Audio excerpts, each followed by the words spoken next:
Because we have acceleration that's going to talk about how we're changing direction and not speeding up or slowing down, we have a special type of acceleration for this, and this is called centripetal acceleration. Centripetal meaning center seeking. The formula for this is A with a little subscript C is equal to V squared over R.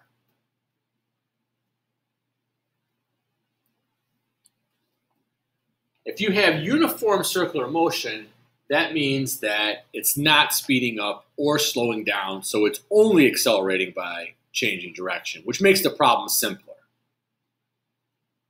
Our instantaneous velocity is always tangent to the circle. So we're going to call this tangential. So we look at our picture. When the ball is here, it's going that way. When the ball is there, it's going that way. How can I explain this with Newton's first law?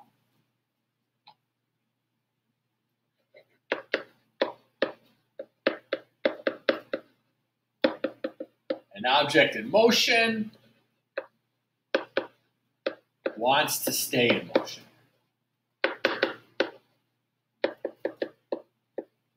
In a straight line.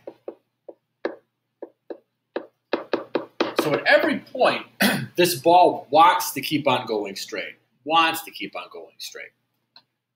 it's getting turned.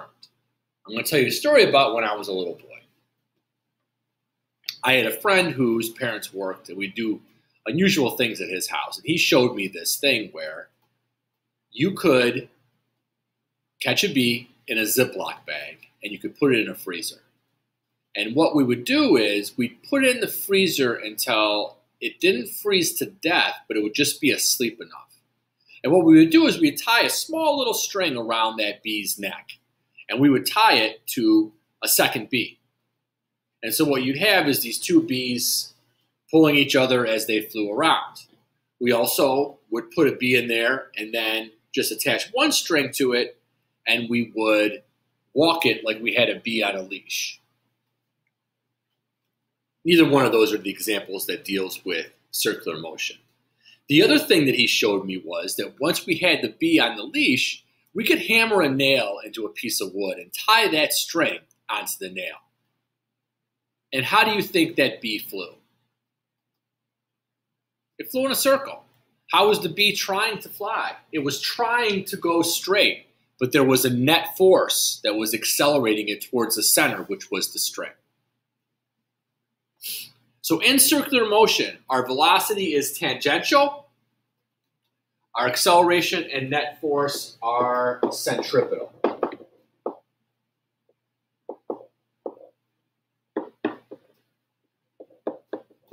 And if you remember, when we did the second law, acceleration and net force agree with each other.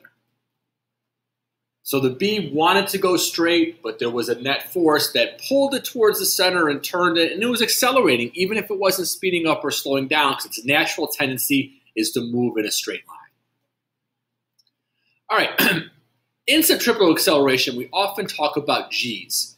G's is how much acceleration we feel compared to what we normally feel. So we normally feel 1 G. 1 G is about 10 meters per second squared.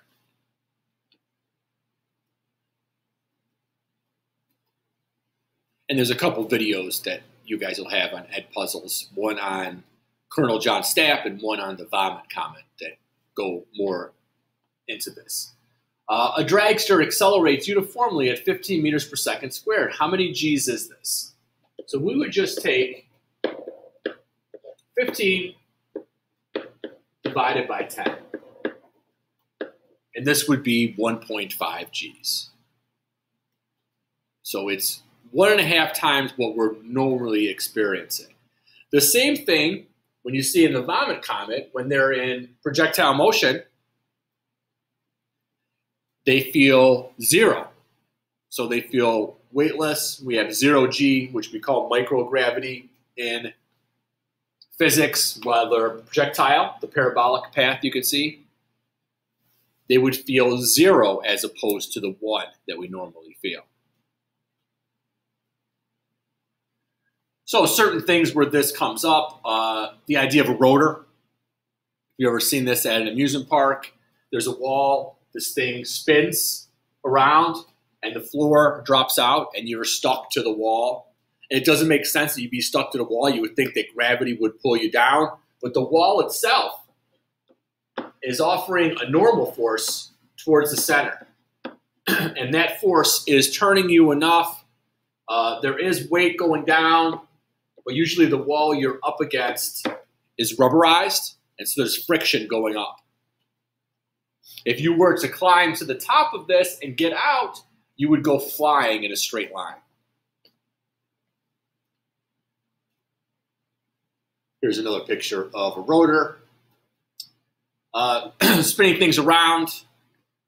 Fighter pilots, astronauts have to be able to handle a lot of different Gs for takeoffs and landings and spins. So they'll put them in a centrifuge, which will just spin them around in a circle real fast. Here's a picture of an old one. We also use a centrifuge to separate the different parts out of blood. So as I spin stuff based on a density, I can separate things apart. So typically, and you can train yourself, that's what fighter pilots, astronauts are able to train themselves to withstand more and more. Usually 5 or 6 Gs would cause you to black out. So in a roller coaster, they try to limit it to 3 or 4. But this is a picture of a roller coaster in Germany that gets up to 6.5 Gs. And again, if you're talking about a roller coaster, you're not feeling those Gs over and over again. You're feeling it just while you're going through the loop, and then it's done.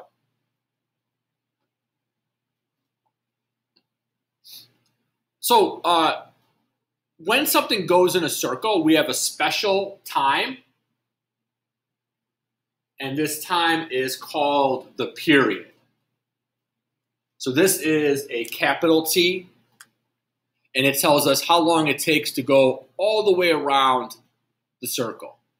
Because this is a constant speed, we have distance over time. If we look at our circle of radius r, our distance would be 2 pi times r. This is equal to a circumference. And then we're saying that this is a special t. And so this is equal to v, and all they did was switch these letters' positions. All right, a monkey is trained to be an astronaut. He reaches a speed of 30 meters per second in a centrifuge that has a radius of 45 meters. What is his centripetal acceleration, and how many Gs is that? So very often they won't give you the velocity. They'll make you calculate it. In this case, they give it to us. So we're saying that the space monkey is traveling at 30 meters per second. So that's our speed or our velocity, that's squared. Our radius is 45. I'm going to plug this into a calculator.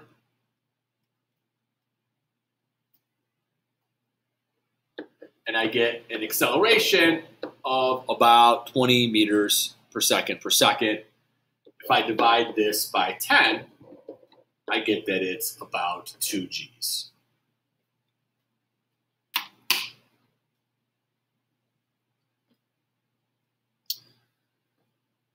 A race car takes 45 seconds to travel around a circular track of radius 500 meters. What is the car's velocity? Centripetal acceleration. How many Gs is this? So this adds in the extra one. They don't give us the speed.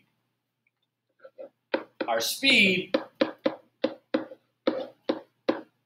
is going to be our circumference over the period. So this is going to be 2 pi times 500 divided by 45 seconds.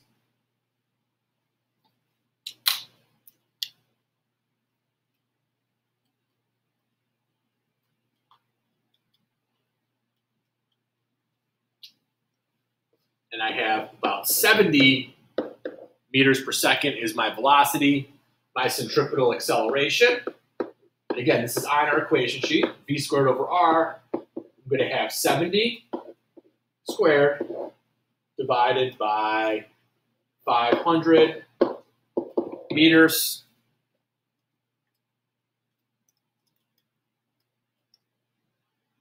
And I end up with an acceleration of 9.8, which would be about 1 g. 1 g.